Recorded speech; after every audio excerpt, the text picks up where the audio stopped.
কেৱল বহিৰাজ্যতেই নহয় বহিৰাষ্ট্ৰৰ বজাৰ দখল কৰিবলৈ সক্ষম হৈছে এতিয়া গোলাঘাটত উৎপাদিত ফচলে আধুনিক তথ্য প্ৰযুক্তি আৰু বীজৰ প্ৰয়োগৰ দ্বাৰা বৃদ্ধি পাইছে ঘৰুৱা উৎপাদন জিলাখনৰ কৃষি কৰ্মই এতিয়া বিশ্ব দৰবাৰত পৰিচয় দিবলৈ সক্ষম হৈছে জিলাখনৰ অসম নাগালেণ্ড সীমান্তৱৰ্তী 60খন গাঁৱক ৰাজ্যক সামৰি সৃষ্টি হোৱা পদুম পথাৰ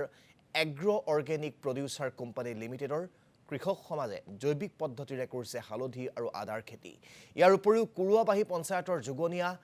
আতিচহলা পথাৰৰ ৰঙালাওৱে দখল কৰিছে বহিৰাজ্যৰ বজাৰ আৰু বছৰৰ প্ৰথম দিনটোত ইয়া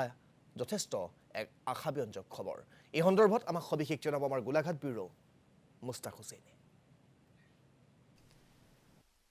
সকলোকে জনাইছো নৱবৰ্ষৰ আন্তৰিক শুভেচ্ছা আৰু বছৰটোৰ প্ৰথম দিনাই আমি শুভবাৰ্তা লৈ আহিছো দৰ্শকৰ বাবে আৰু এটা কথা ইয়াতে উল্লেখ কৰিব লাগিব যে গোলাঘাটৰ পৰাই কৃষি খণ্ডত এক আমূল পৰিৱৰ্তন হৈছে জৈৱিক পদ্ধতিৰে খেতি কৰা আদা আৰু হালধিয়ে এতিয়া বহিৰাষ্ট্ৰৰ লগতে বহিৰাজ্যলৈ এতিয়া ৰপ্তানি কৰা হৈছে আৰু আমি এখন বৃহৎ হালধিবাৰী আৰু আদাবাৰীত উপস্থিত আছোঁ পৰিৱেশটো মোৰ সহযোগী কৈলাশে দেখুৱাব কাৰণ নতুন বছৰৰ দিনা আমি এক শুভবাৰ্তা দিবলৈ যিহেতু আহি উপস্থিত হৈছোঁ পদুম পথাৰ অঞ্চলত আৰু বিশেষভাৱে মই ইয়াতে উল্লেখ কৰিব লাগিব যে পদুম পথাৰ agro organic producer company limited নামৰ এটা ইয়াতে কোম্পানী আছে য'ত অন্তৰ্গত ইয়াতে সৰুপানী শিশুপানী সীমান্ত চিলনীজান কাছমাৰী আৰু কে ধৰি কেইবাখনো পঞ্চায়তৰ 60খন গাঁও সংলগ্ন হৈ তেওঁলোকে ইয়াতে বিঘাই বিঘাই তেওঁলোকে কৃষিভূমিত এই ধৰণে হালধি আৰু আদাৰ খেতি কৰিছে আমি তাৰ দৃশ্য এই মুহূৰ্তত দেখুৱাইছোঁ আৰু এই মুহূৰ্তত যিখন মই হালধি বাৰী দেখিছোঁ ইয়াৰ কাষতেই আদা বাৰীখন আছে সেই দৃশ্য আমি দেখুৱাম আৰু ইয়াতে লোকসকল আছে আৰু মোৰ লগতে ইয়াত আজি উপস্থিত আছে গোলাঘাটৰ পৰা ইয়াতে জিলা কৃষি বিষয়াগৰাকীও আহিছে মই তেওঁৰ লগতো কথা পাতিম আৰু ক'ব লাগিব যে বিভিন্ন সময়ত দেখা পোৱা যায় যে কৃষি বিভাগত সংঘটিত দুৰ্নীতি বাতৰি আপোনাক দেখুৱাইছোঁ কিন্তু সঁচাকৈ যে গোলাঘাট জিলাৰ পৰাই কৃষি খণ্ডত এক আমূল পৰিৱৰ্তন হৈছে তাৰ ছবিখনো আমি এই মুহূৰ্তত সমান্তৰালভাৱে দেখুৱাবলৈ আমি যত্ন কৰিম আৰু ক'ব লাগিব যে এইসকল মোৰ লগত থকা এইসকল কৃষক আৰু এই কৃষকসকলৰ ফচলৰ যিটো তেওঁলোকৰ ফলাফল সেয়া আমি জানিবলৈ যত্ন কৰিম আৰু আপোনাক মই সঁচাকৈ আচৰিত হ'ব যে চৌদি আৰৱলৈ গোলাঘাটৰ পদুম পথাৰৰ এই হালধিয়ে তাত বজাৰ দখল কৰিবলৈ সক্ষম হৈছে আৰু সমান্তৰালভাৱে কেইবাখনো ৰাজ্যতো আদা আৰু হালধিয়ে তেওঁলোকে বজাৰ দখল কৰিছে কোনকেইখন ৰাজ্য আৰু কোনকেইখন ৰাষ্ট্ৰলৈ গৈছে সেয়া আমি তেওঁলোকৰ পৰা এই মুহূৰ্তত জানিবলৈ যত্ন কৰিম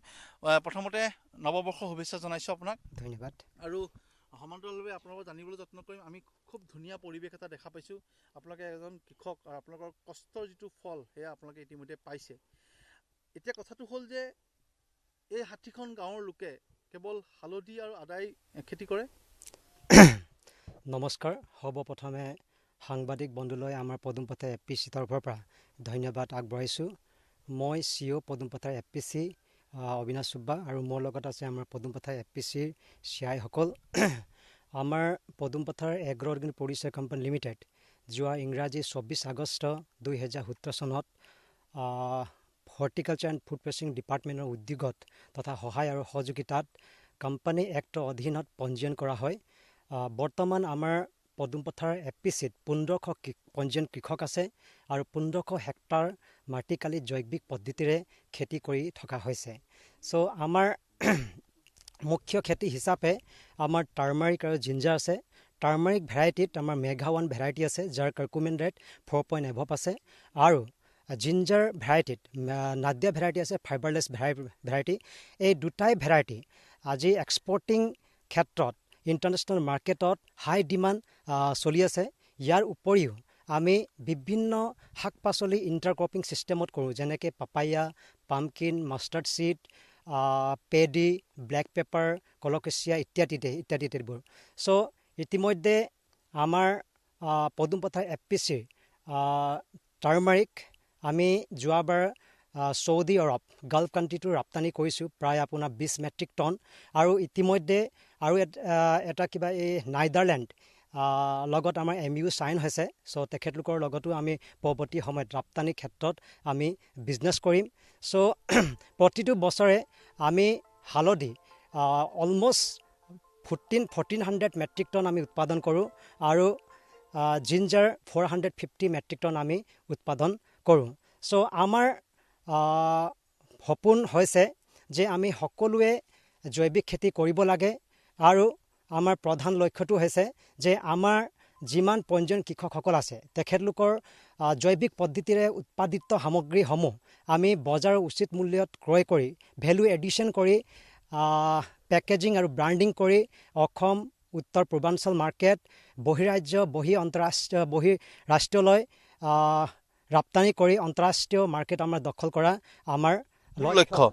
এতিয়া কথাটো হ'ল মই জানিব বিচাৰিম যে আপোনাৰ পৰা উপাৰ্জনটো কিমান হয়? উপাৰ্জন আমাৰ যোৱা বছৰ 5.5 কোটি টকা হৈছে আৰু সেই তাৰ আগৰ বছৰত আমাৰ প্ৰায় 4 কোটি উপাৰ্জন আমি কৰিছোঁ। চ' ইয়াৰে লগত আমাৰ এগ্ৰিকালচাৰ ডিপাৰ্টমেণ্টৰ পৰা সহযোগিতা কেনেকুৱা পাইছে? হয়, আমি যথেষ্ট আমাৰ গোলাঘাট জিলা কৃষি বিভাগৰ পৰা আমি যথেষ্ট সহায় সহযোগিতা পাইছোঁ। তেখেতলোকৰ সহায় সহযোগিতাৰ কাৰণে আমাৰ এই পদুম পথাৰ FPC গঠন হ'ব সক্ষম হৈছে। চ' তেখেতলোকক আমাৰ পদুম পথাৰ FPC ফালৰ পৰা ধন্যবাদ জ্ঞাপন কৰিছোঁ। আৰু আমি জৈৱিক পদ্ধতিৰে খেতি কৰা প্ৰশিক্ষণৰ কাৰণে আমাক গোলাঘাট জিলা কৃষি বিভাগৰ পৰা আমি প্ৰশিক্ষণ পাওঁ। Horticulture food processing department